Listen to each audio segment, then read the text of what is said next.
Hey mate, did you hear about that rumour about beer karma? Beer karma? You drink one of these and a Victorian Cops one. Oh, really?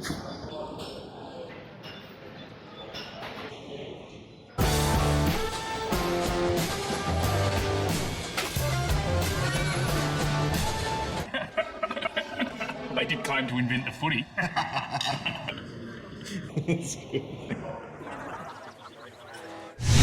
Greetings, Rooters, and welcome to yet another fun-filled week of Grassroots Online, proudly brought to you by our fantastic friends at West End. And this week we've gone all out. We're at the Colonel Light Gardens Football Club, and they've been kind enough to snazzy things up a bit and give us a glass this week. Tommy Devore, welcome to the show. Thank you. And then, of course, is Lisa Wright, who Yes, no longer that is introduces herself. No, because we've got that many fans and That's they're watching right. every week. We Of do. course, we've made it to our 7th week, I think, which is great. And haven't been axed. Not yet. No worries. So let's get right into it, Lisa. Absolutely.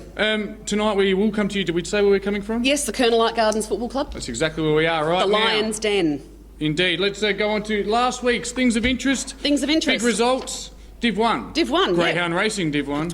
Absolutely, that's right. Spock came out the better side, as we were talking about last week, against Goodwood, with Sean Cantwell and Henry Hardy both kicking 4 goals. Yeah, we talked about it as a real acid test for Spock. Absolutely, yep. Now they're sitting equal top with Henley, and they have arrived. Goodwood Saints are always going to be the big test, and they've come up trumps. So I think Ben Kilsby and the boys are going to make a big impact on Division 1, much the same way as Sacred Heart did in the second year where they came up. Well, they're going to do it in their first, I think. Yeah, Trevor Hoole being a bit of a master out there at the Saints. Yes. He is. Anything else that took your fancy in Div 1 there, Oh, Tom? it's just good to see the Broadview boys bounce back after their win from Goodwood Saints. Against Goodwood Saints from behind last week, no fluke.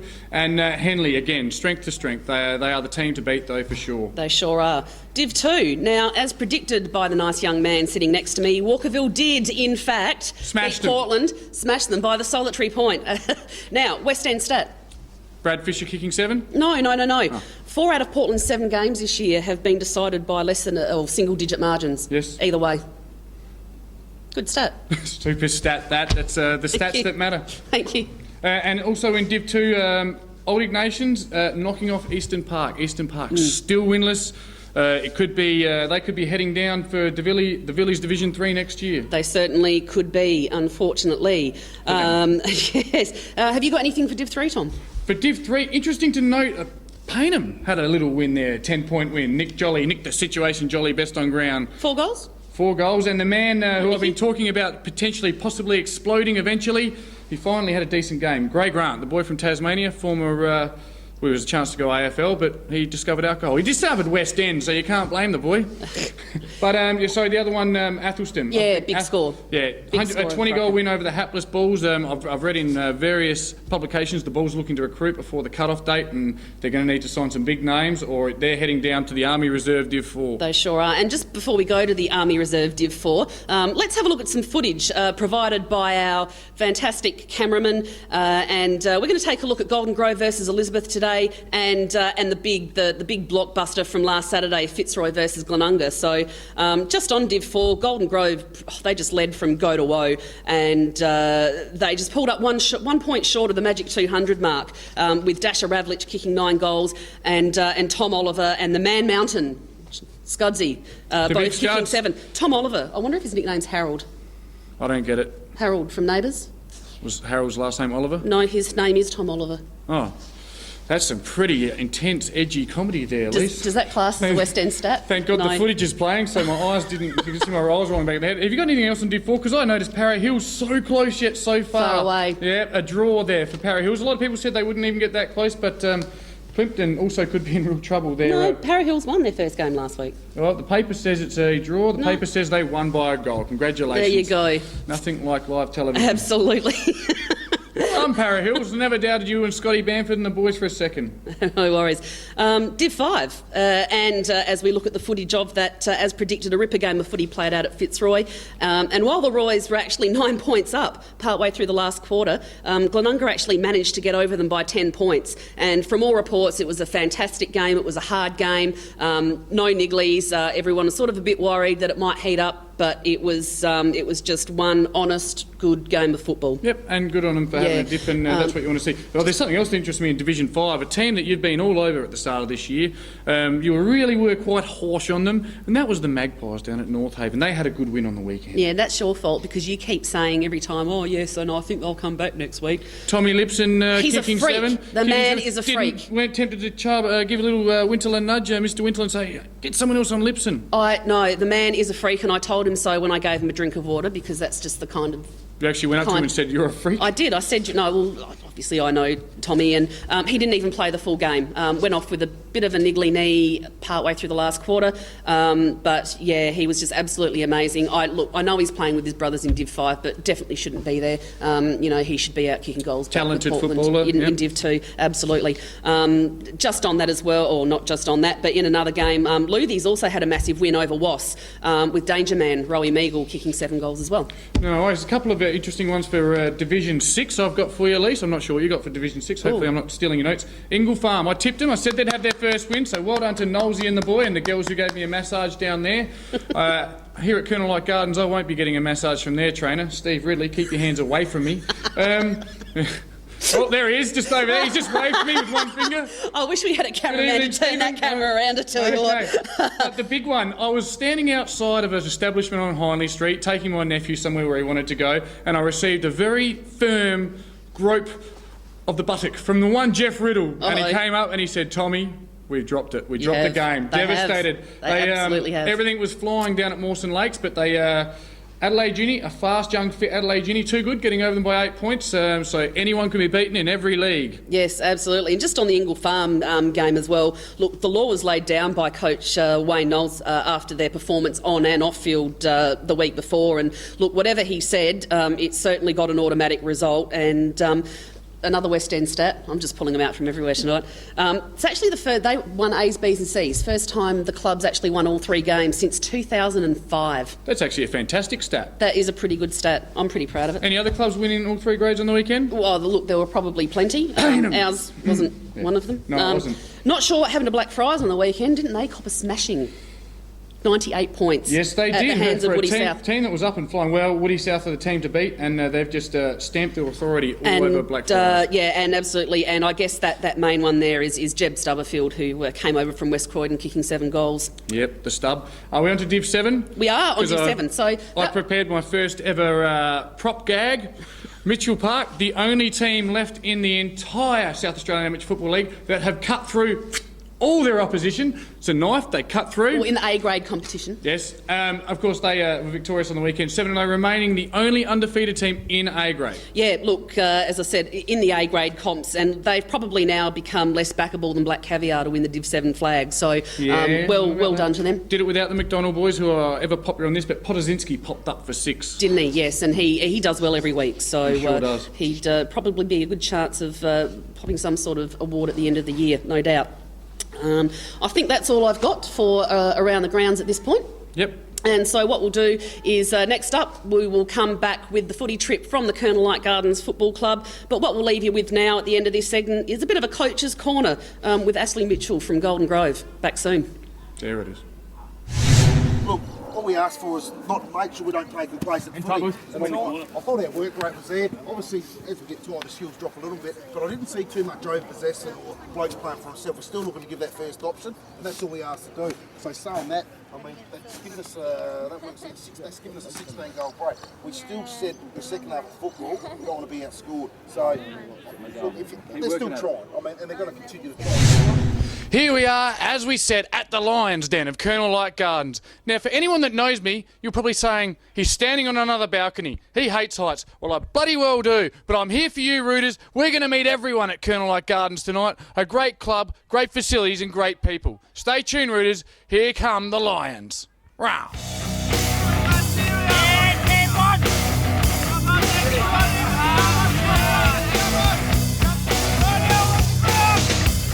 As we do each week, Rooters, I've managed to secure an interview with the coach. So this week, the coach of the Colonel Light Gardens Football Club is Steve Zweck. Thanks for having us, mate. No worries, thanks Tom. Now, currently, it's your first year as a Colonel Light Gardens coach. How have you found it? Good, refreshing. They're a very energetic, enthusiastic bunch. That's one of the main reasons I wanted to coach them this year. They're very young, but willing to learn and work hard. So it's been good so far. Yep. Speaking with the gentleman already, Lisa Hassan, I've completely forgotten his name. Who did Lisa speak to early on? Scott? Scott, he mentioned that there's only 4 junior teams. Where do you find you're getting most of your players from? From the local area, or? Yeah, generally all mates. The mate system is, with clubs like ourselves are still building the juniors up. We don't have a school to fall back on, so the mate system becomes very important. Friends of friends, this sort of thing. With our oldest junior group, probably 13, there's not going to be anything there for a while either, but the years gone past, they have had a few older grades, and so I think the figure was around 10 juniors are actually playing A's and B's for us at the moment from, say 4 or 5 years ago. And I mean, the juniors is often the lifeblood of a club, so I'm sure you're looking to build on that? Oh, definitely, yeah. Absolutely. It's a lot of work for myself and the footy director when you've got to go out and speak to maybe 60 guys to try and recruit 5 to 10. If you've got juniors coming through, you've already got 10 or 12 that are going to put their hands up every year. So, and then the mate system obviously kicks in as well. Yeah, definitely. Right, now let's talk about Division 6. Currently sitting 3 and 4, probably not ideal where you'd want to be, but still within striking distance to make an impact. Of the teams you've played so far this year, who have you seen as the teams to beat? Well, we played Woody South, down at Woodville South. Well, it would have been a tough challenge. It was. But the boys were really up for it. We had a great first half, came in 4 goals to 1 up. And they really had some belief about themselves, but Woodville South are a good unit, and they crunched us in the third, which has become a bit of a theme for us at the moment, but we came back and lost by a few points. But I think they had most of their guns in. They're a pretty good team. Blackfriars we found were very physical, as they always are, and I guess the teams that have beaten us would want to say that they're up around it, but we haven't seen Trinity or Mawson yet, so that's still to come, but at this stage probably Woodville South. Yeah, and the Trinity game is going to be a fair journey for the boys. So it will be. round 9, isn't it? Yeah, round 9. We'll be taking the bus out there, which we did last year as well. Most of our lads love getting on the bus and enjoying a few brews on the way back, so we found it's a good way for the boys to bond, and we did the bus up to Horton. We're going to do a bus to Mawson as well, and out of Trinity. Nice little segue there for you take on the Fijian phenomenon this week. Jeff Riddle and Mawson Lakes coming off their first loss, unfortunately. Probably not the best time to get them, but you must be looking forward to that challenge. Oh, we are, definitely. We've found this year the boys have probably responded really well to challenges and perhaps let themselves down a bit when they perhaps should have won games they perhaps didn't get around to getting to. The thing about Mawson is that we did want to take them on when they're undefeated. Hopefully that they could have been a little bit of a, come out with a slightly slack attitude, but that will now be gone. So, it's going to be on. We know they've got some good players. I've never coached against them or played against them, so it's all going to be new to me.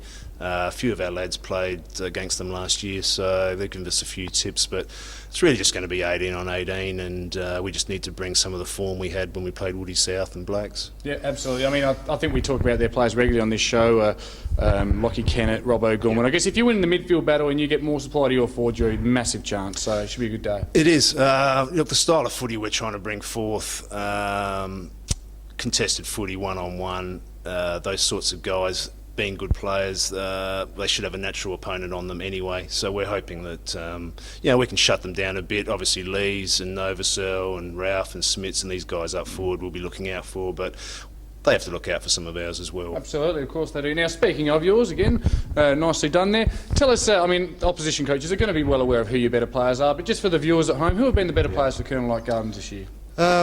Our ruck, Daniel Maxwell, has had a fine year. I think he's been in the best players every week.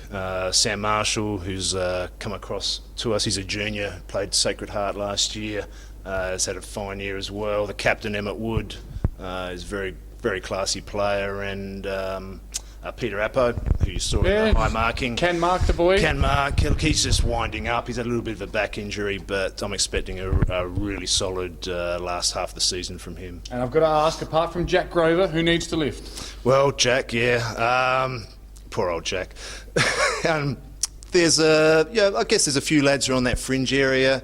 We'd like to see a couple of lads like Bo Thompson perhaps get himself back into the A's. There's a lad playing B grade at the moment called Hutchinson, who we're looking at as another forward option. So we're hoping they just keep playing well and really put the pressure on. As you know, they're undefeated, so we have got that nucleus sitting under the A grade that is hopefully, producing better results from the A's. Absolutely. So there is certainly some depth. Oh yeah, the depth is there. We've had great numbers on the track all year.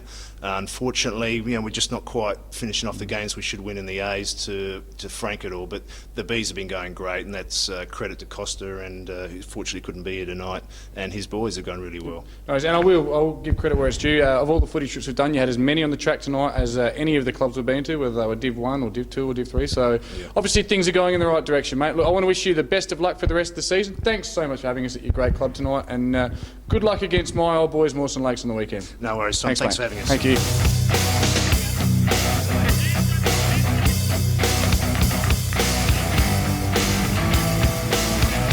you going to get?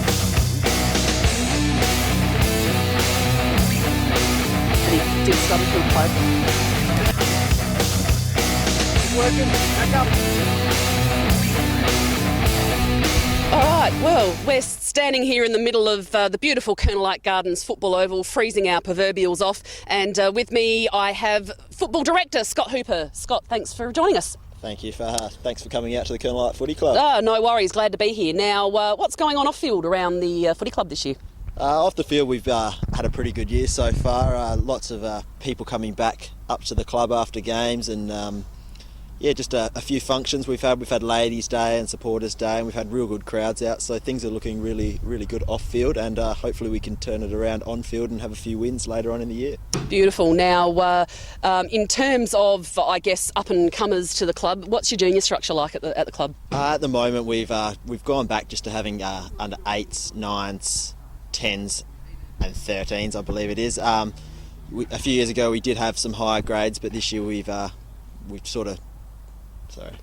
That's all right. We sort of tried to really concentrate on our lower juniors and build them up to make sure the future's bright. Yep, beautiful. And of course you've got, as you said, you've had some really good crowds this year who support obviously the club and over the bar, which obviously brings in a lot of money. Yes. But of course you can't run a club without sponsors. Is there anyone that you'd like to give thanks to? I'd like to thank our major sponsor, which is Sprint Auto Parts at Edwardstown. We've also got Moons Excavation and Foundation. We also have Rick Hooper Glass and Splashbacks Direct, Avenue Auto Repairs on Winston Avenue, and Prime Traffic Solutions. They're our major sponsors for 2012. Beautiful. So as I said, on field you're not travelling too badly, and off field as well. As I said, it looks like everything's going nice and rosy around here, and of course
some fair effort by the Lion boys tonight. We've got our 4 best mark takers right here with us, guys. Rattle off your names. James Lee. James Fletchwood Cummings. Sammy Tom. Peter Appo. No worries. Peter Appo. No worries. All right, I think everyone knows what Cheers for Beers is all about. I'm going to point to each player. Whoever you thought take the best mark gets the best cheer. They win the carton of West End. So, mark number 1. Hey! Okay. Didn't even grab it, mate. Mark number 2. Hey! Go, Scott! Mark number 3.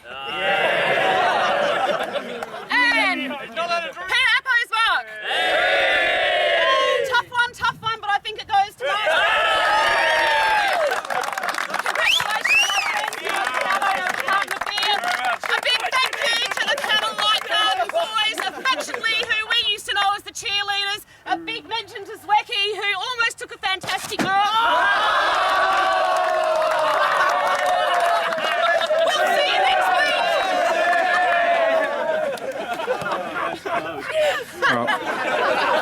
Okay, you got your 3? Oh, Lisa, what a tremendous night at the Colonel Light Gardens Football Club. Yeah, good bunch of blokes, I reckon. Yeah, Absolutely. a lot of fun. I met some very interesting people, some people of various nationalities and speech impediments, but it was certainly great to be here. Yeah, sure. Now, we're in the closing segment of our grand little show this week, and I missed this in segment 1, but I suppose we could make this a bit of a mini C section. Oh, a C section. You know Yes. how, hang on. You know, I love my C section. No, that was like a giant love heart, but anyway. Okay, anyway. One visual a night. Anyway, I just actually wanted to give a quick mention to the PAC boys in Div 8 and 8R, who is a C grade side. They actually both had massive wins against Jets Cross on the weekend, with Nick Brooks kicking 11 in the Resis and Tim Sanders kicking 12 in the A grade. And I also noticed at the same time that Clinton Payne, who plays for Jets, is actually still kicking around for them, would you believe? Certainly. I saw him over summer. Yeah, absolutely, in the Div 8 reserves. And he actually kicked half of Jets Cross score on the weekend. Doesn't surprise Which was me. 1 goal. It's only 2 years ago he kicked 15 in a game that I umpired. Well, I was going to say, far from the days when he was kicking tons. I think he kicked about 140 goals back in 2006 or 7 or something like that. So, now, do you have any other C-grade news? Well, interesting to note, Kim the Mustang Clomp is no longer leading all C-grade as goal kickers. Did manage to kick a couple on the weekend. Actually gave me one for the first time in his career, which is nice of him. I think that's the first time he's given anyone one in his career. Yeah, he was too far out to score. He was 25 out. But no longer leading the goal kicking. So don't expect anyone in Payneham to get a pass again this year. And he's actually been taken over by Joe Bradley of Seabock. And also a special mention to a dear friend of mine, Rob McLean of the Elizabeth Football Club, who currently leads the C3 goal-kicking list. Now, did you actually know he started playing for Elizabeth back in, I think it was 1996 or something ridiculous like that, and he actually only chalked up his 50th game about 2 or 3 weeks ago. Yeah, I didn't actually bring my Rob McLean stats book with me, so I wasn't aware. Well, there you go. There you go. Do you have anything else for C section? Not at this stage, Lisa. So thus ends another C section. Yeah, okay. Okay. I We used to mentioned like we when just had had the slide. C-section. Yeah. Anyway, yes.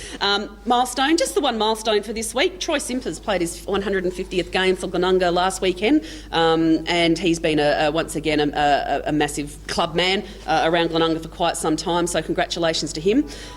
Just a couple of other things that we need to mention as well.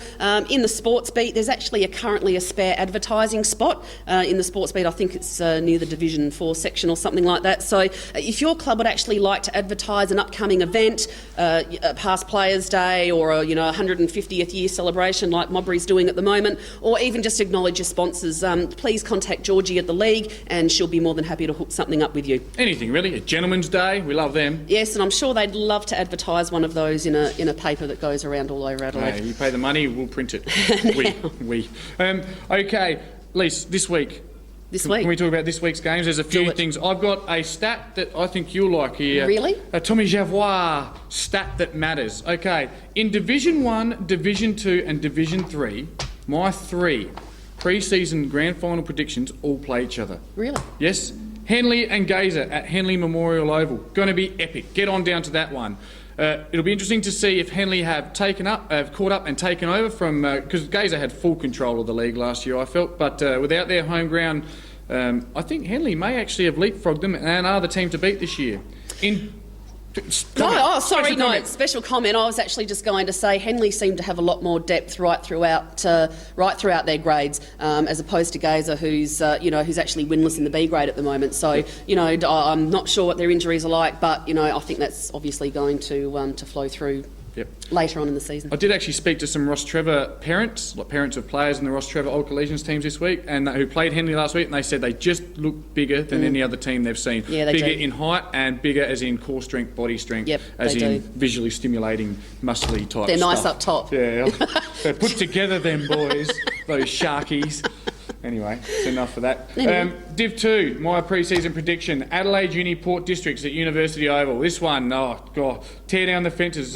Two different types of supporters, and it's going to be good fun to watch that one. I'd love to get down to that one. That'd be a great... I reckon, I still honestly believe, in my heart of hearts, that could be a grand final preview if Tea Tree Gully don't jump into the grand final. Tom Bateman's actually been playing really well for the Blacks at the moment, so I think he kicked 5 goals last week, and with any luck, provided he doesn't get injured this week, looks like he might end up going to Tassie with the under-23 side. He's played state for a couple of years now, honest contributor, Yes. and Jamie Thomas was a big fan of him, spoke highly of him when Jamie was the coach. And in Division 3, my pre-season, probably a little bit of my heart speaking here, my pre-season prediction was the Payneham North Union Falcons down there on Rosella Street, Payneham, great club, great place to watch football, will be visited by the Kilburn Chicks, who've hit a few speed humps, it's fair to say. They nearly had their shell cracked. Did you say you're going to play in a grand final? Yep, that's right. Bad luck, Smosh, you're not going to make it. And thanks again to Ted this week for more correspondence. We're looking forward to going out to Smosh in a few so weeks. they're going to look after us. Yes, they certainly will. Another, obviously, game this week, seeing as we're at Colonel Gardens. Look, they missed out narrowly by, I think it was about 10 points last week. But, boy, they have got, and after some heavy training this week, boy, have they got a game coming up this week against the Mozzies, who, of course, were inflicted their last loss. First loss. First loss? Last week. Last week, first loss. You know what I mean. As I said, Zwecki is absolutely chomping at the bit. And as I said, after a Sunday recovery session because of their performance last week, I reckon they're a big chance, the Lions. Yeah, a little bit of talk on the internet about that. A Div 6 team actually having a Sunday recovery. Interesting. It shows that there's certainly and it would have come through in the footy trip tonight, I hope, that there's a certain level of professionalism yet enjoyment at the Colonel Gardens Footy Club. Yeah, absolutely. Now, have you got anything else? Because I've just got a couple more things before we finish off. No, really don't. Another West End. Remember a couple of weeks ago when we were trying to figure out which Darren coached who? Oh, a Darren stat. I've been chomping at the bit all week for this one. Well... Stay tuned. Okay. Well, there actually were 5 Darrens coaching in the amateur league, but Darren Butler, who coached Ovingham, is now no longer coaching Ovingham, which leaves 4 Darrens: Jarman, Wilson, Reeves, and Francis. Okay. However, that is not the most common name in coach in the amateur league. That actually happens to belong, or Matthew actually takes out that. So Matty Dawes. 5 Matthews, yes. So is it Gallarello from Elizabeth? Yes. Met the man last week. Jolly. Rollins, Jolly, yep. Dawes Modbury, from West Rocks, River. yes, and of course Maddie McPherson, who we spoke to a West few weeks Croydon, ago. yep. Yes, so there you go. Followed by 3 Waynes, which is Knowles, Wiedemann and Wild, and we also have 3 Garys as well. Cock, McIntosh and Howden. Gary Howden's the coach of Salisbury West Football Club. Yep. There you go. And 1 Marty. Hi Marty, happy birthday mate. Is it Martin's birthday? It was. Yes. He'd be what, 40? 46 it said on Facebook 46 I or reckon something today. by now. Yeah. There you go. Happy birthday, Martin. Got kicked out of Clearway on Saturday night. Martin P. Smith. There you go. Again, special thanks to Samantha Howie from the Fitzroy Football Club and Phil Jordan of the Golden Grove Football Club for their footage on the weekend. It was fantastic. Thank you very much. If we have nothing else, we will now bid you goodbye for yet another week. I have one thing to say, that Steve Ridley's over there waiting by the door for me. So if you never see me again, it's been real, Rooters. Thanks for having me, and have a good life. No worries. So we'll leave you the end of our show now, of course, with the club song from the Golden Grove Football Club. We'll see you next week. Bye, Rooters.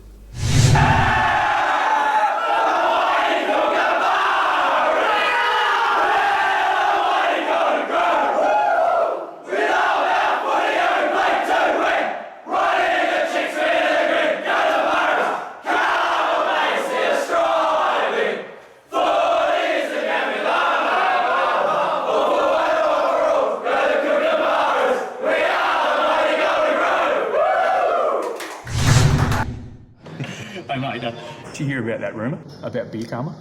Beer karma? You drink one of these and a Victorian Cops one. Oh, really?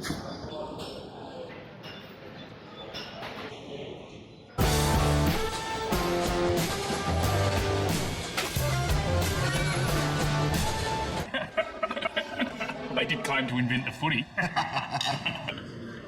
That's good.